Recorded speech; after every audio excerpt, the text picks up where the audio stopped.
Today I'm going to just walk briefly through the program that I'm the executive director for, how you qualify for it, and some of the projects that we've done in the past and the process. The Agricultural Products Utilization Commission is known as APUC to most people.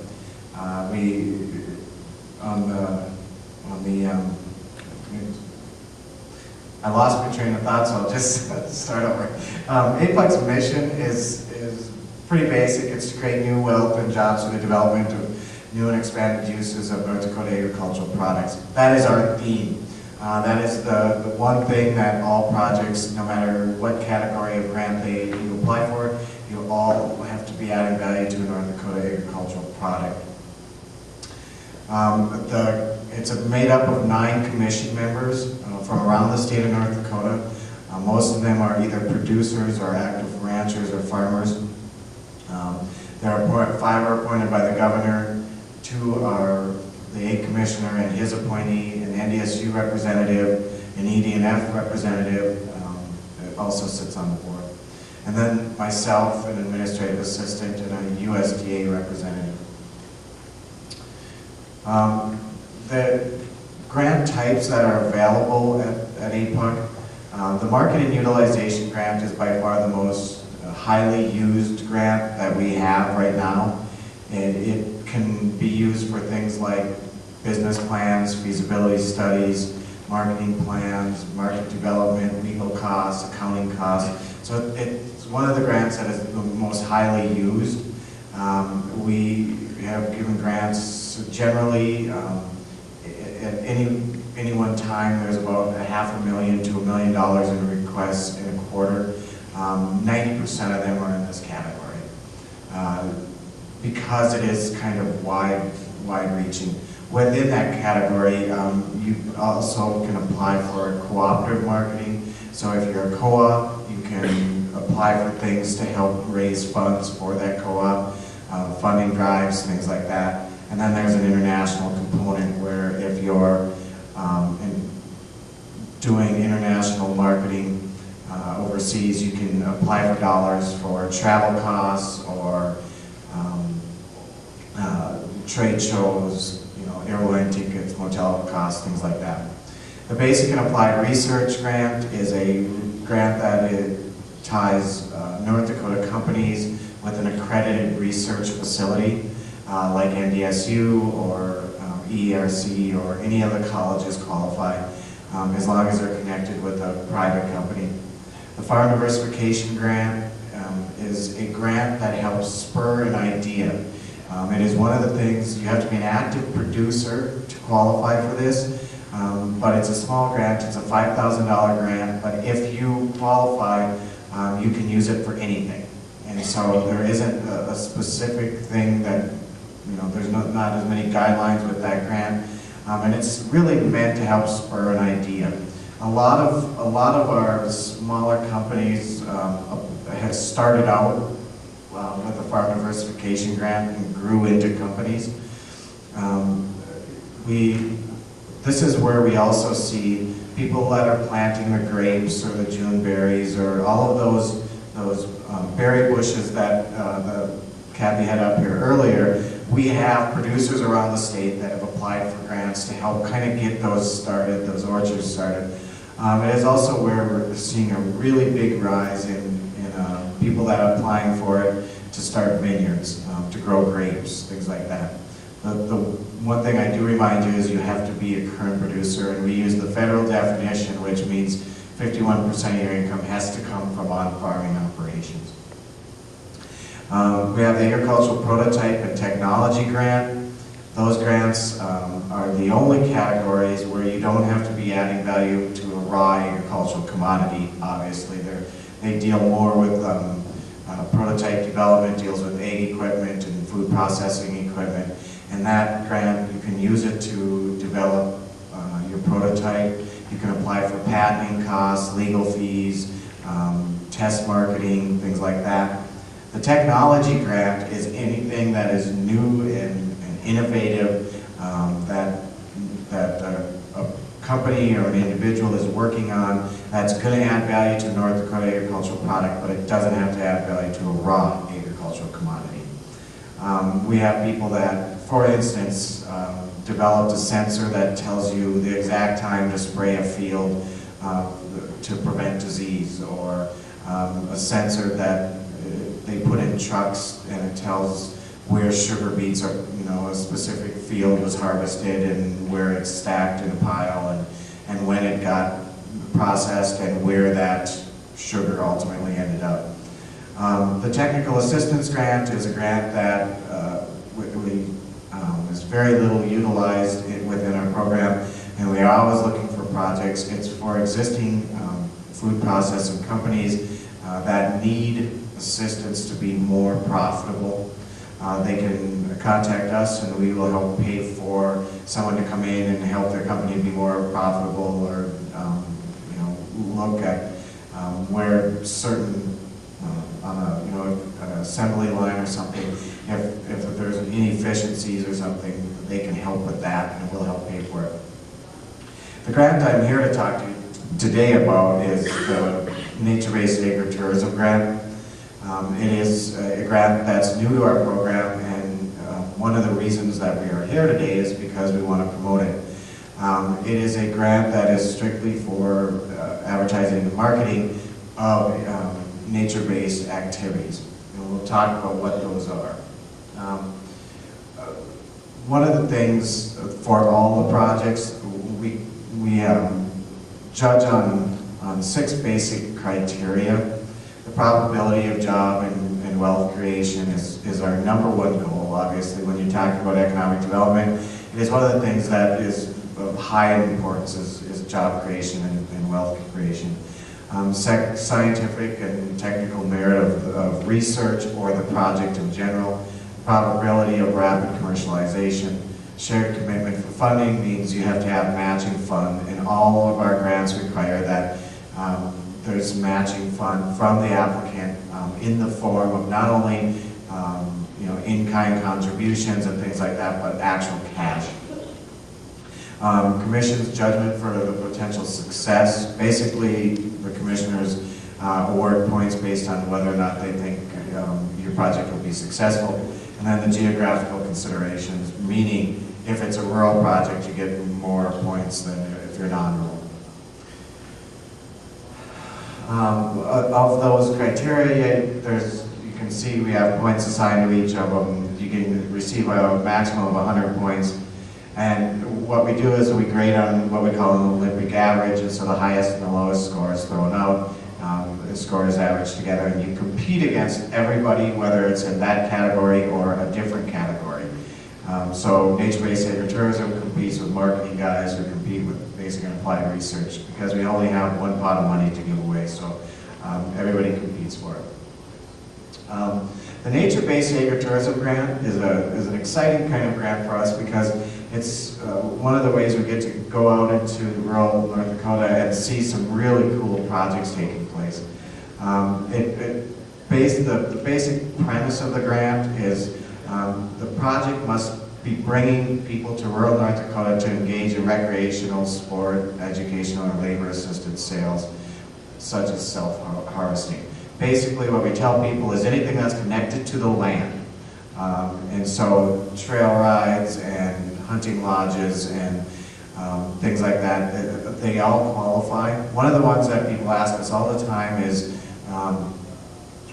do bed and breakfast qualify? And that they don't, because they're not specifically drawing people here to connect with the land or with a farming operation or etc. We go on the guidelines. USDA requires, one of the things is, as well as the state, that if you are engaging in a nature-based agritourism activity, you must be able to provide, facilities for people that come to your place of business, fresh water and appropriate accommodations. All activities must be fee-based, and festivals and things like that held in the city, or fundraisers like for FFAs and 4-H's and things like that also do not qualify. And it has to be a business. and it has to be fee-based. We talked a little bit about eligible projects already, but you can see those are some of the ones that do qualify. One of the things that we have really seen a huge number of requests coming into the state is people who want to do farm tours, on-farm chores. They want to come out and help brand cattle or help feed cattle in the winter, or a variety of things like that. I tell a story all the time. We had a bunch of tourists come in from Germany. The only thing they wanted to do in North Dakota, the only thing they wanted to do in North Dakota was ride a combine. We searched high and low for someone that would allow these guys to come out onto their farm and just ride a combine, drive it around the field a couple times, and they were willing to pay big bucks to do it. Bird watching, fishing, as long as it's on the applicant's land, trail rides, corn mazes. We funded a tremendous amount of corn mazes just in the Bismarck area, as a matter of fact. Very high business, especially this time of year with, and now with GPS and stuff, they can make some really cool designs. And so we're seeing an increase in those kinds of activities. All of our funding for this grant is specific to marketing and advertising. That's the only thing it can be used for, is marketing and advertising. And the more people that you have working together, the more that you can access. This is just a general guideline. We don't necessarily follow this very closely. Individuals can apply for up to $10,000, but we highly encourage people to work together. We want to promote an area, a region, a reservation, a county. That's really what our goal is with all of our grants, but it's specific to the nature-based agritourism. We're trying to promote an area. APUC meets quarterly. We review the first 15 applications that come in. All applications are required to work with a fiscal agent and a grant advisor, whether it be a local economic development director or SBDC or a variety of agencies around the state. That we worked with just about all of them. You submit your application by the deadline. I review them. I'll come out, I'll meet with you. We'll talk about the project and the application. If it meets the qualifications, you get a 15 minutes or you get a 30-minute time slot assigned to you. You come in and you make your presentation in front of the board. And if you are awarded, the grants are divided in half. Half the money up front, half when you complete your project. As with anything, we require reports and proper documentation for all our grants. A couple of helpful hints when it comes to applying for an APUC grant: use the application that's provided. Don't go off script. Don't provide us with more information than we asked for, and make sure you answer all the questions. Contact members of the board and tell them about your project. Ask them if they have any advice for you.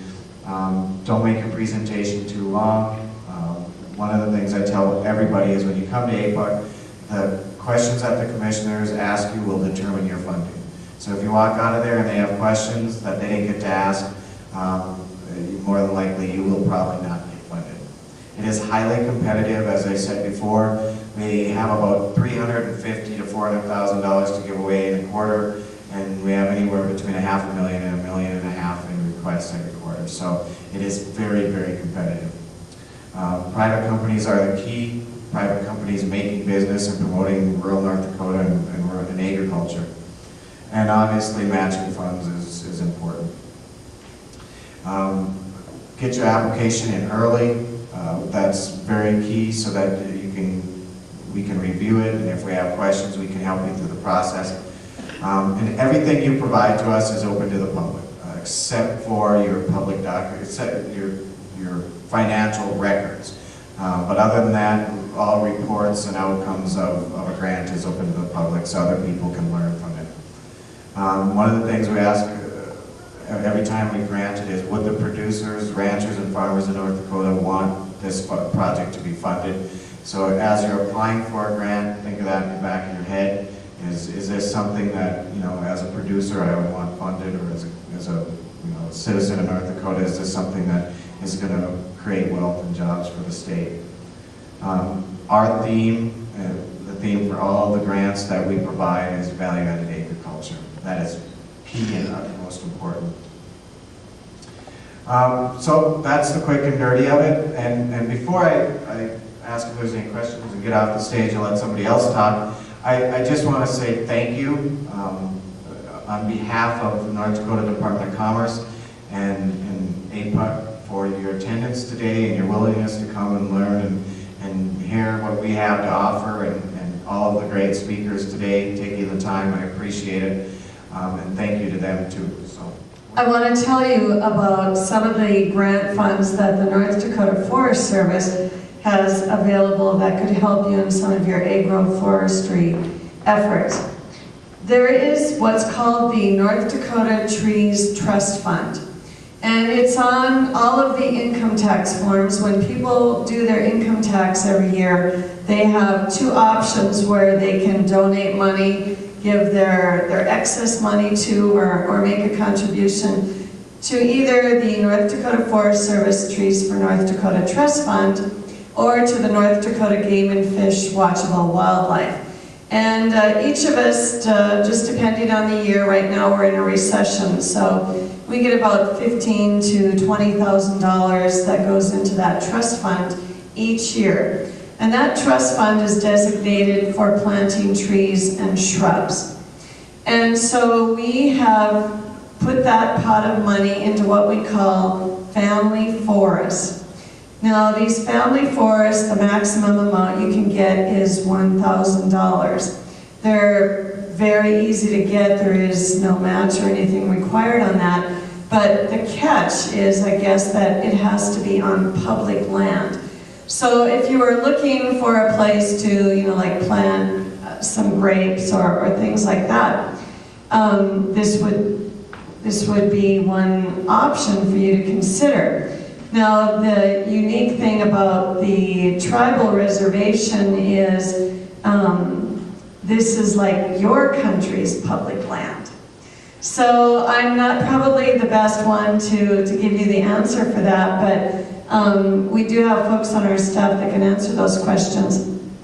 But if you have a place where the public, and this is where I'm going to leave it up to them, can access or take a part in this family forest planting, there are grant funds up to $1,000 available for that.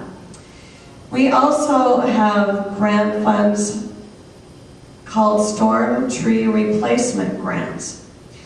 And I think the tribe has already received one of those, and that's what some of this tree removal stuff is doing. You had a tornado go through here a couple of years ago and caused some damage, and that's what that storm tree replacement grant is for. And that's for removing those downed or hazardous trees and planting new trees in their place. So that would be an opportunity, and one that the tribe has already taken advantage of, but one that you can do annually. And most of these grants, you apply for them in the fall. Our deadline is coming up. It's November 24th. So you get your application in before November 24th. A decision is made during the winter. Trees are ordered so that in the spring you can do your tree planting. So we have family forests, we have storm tree replacement, and we have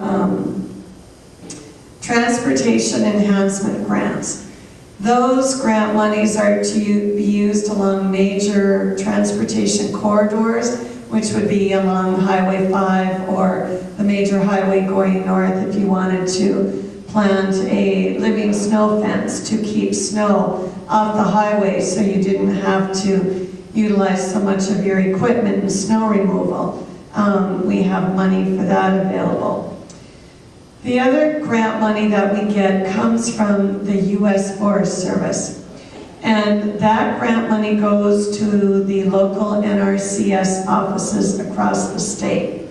And I did ask Paulette Gustafson, who is your DC or district conservationist, to come today to tell you a little bit about those grant funds. but she wasn't able to be here. But if you go to the NRCS office and ask about EQIP, which is Environmental Quality Incentives Program, they do have grant funds for planting windbreaks and shelter belts, trees and forests.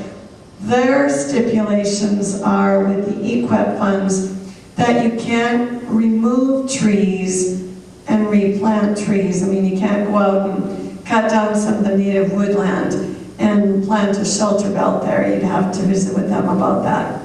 And you can't take cropland out of production. But if you have some marginal land or whatever that's available, they do have opportunities there to get grant funds. So check with your local NRCS office for EQIP funds, or I've got a handout here that I'll just put over at my table, I guess, if you're interested. Come and pick it up. But our grant deadlines for the other 3 grant funds are November 24th, so you do need to get on the ball in order to get those filled out. The applications usually aren't very extensive, and we do have office staff that would be glad to help you. So that's what's available from the Forest Service. Thank you. My name is Will, and I'm the Director of Programs at Marketplace and Marketplace for Kids. And I'm going to do this presentation on behalf of the North Dakota SARE program. And you all should have got a packet of information from them. Take some time to look through there because there's a lot of good stuff. And you can also take a look over at the resource table, the little board that they have. And also grab anything else that looks interesting. Okay, what is sustainable agriculture? I think Glenda did a good job talking about sustainable agriculture. And there's kind of a lot of words that come up on this slide here, but basically, if you're good to Mother Nature, she's going to be good to you. And I think that falls very well in line with what we talked about today. So the way they put it, an integrated system of plant and animal production practices having a site-specific application that will, over the long term, satisfy human food and fiber needs. Enhance environmental quality and the natural resource base upon which the agriculture economy depends. Make the most efficient use of non-renewable resources and on-farm resources and integrate, where appropriate, natural biological cycles and controls. Sustain the economic viability of farm operations. And I think this is a good one. Enhance the quality of life for farmers and society as a whole. Last but not least, that's from Food, Agriculture, Conservation, and the Trade Act of 1996. So what is SARE? SARE is the Sustainable Agriculture Research and Education Program. It's a USDA program to support sustainability.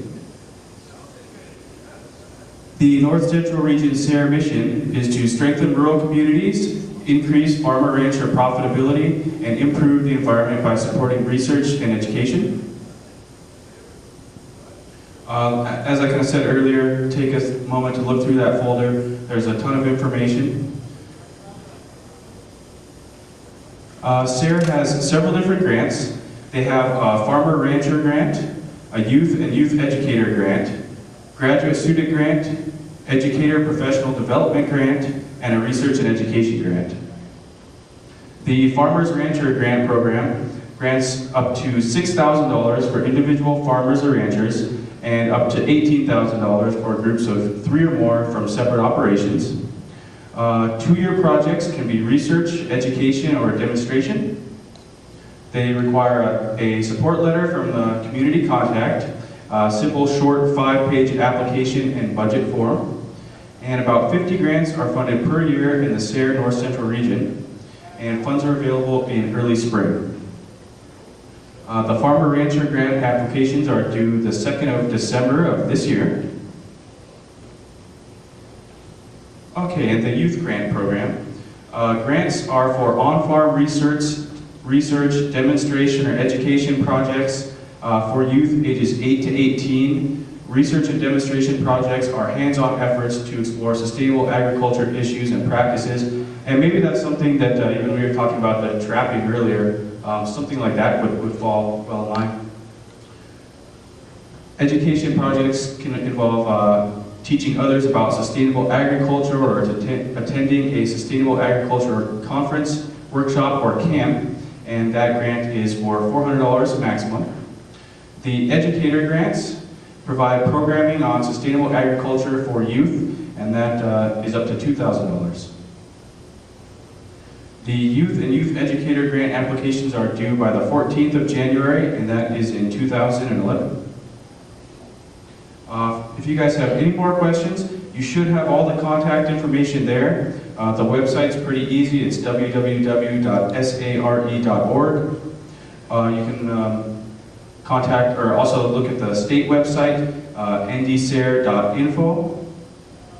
And if you'd like to contact the state coordinator, his name is Frank Kutka, and his email address is frank.kutka@ndsu.edu, and his phone number is 701-483-2348, extension 113. And that is all for today. They can contact yourself. Yep, yeah, if you guys need anything at all, any questions about Sarah or anyone else, you're more than welcome to contact us. We have some brochures at our resource table that should have all of our contact information, or if you want to come see me for one of my business cards, that would be fine too. And I'd also just like to say thank you to everybody, all the presenters, and everyone for being here today.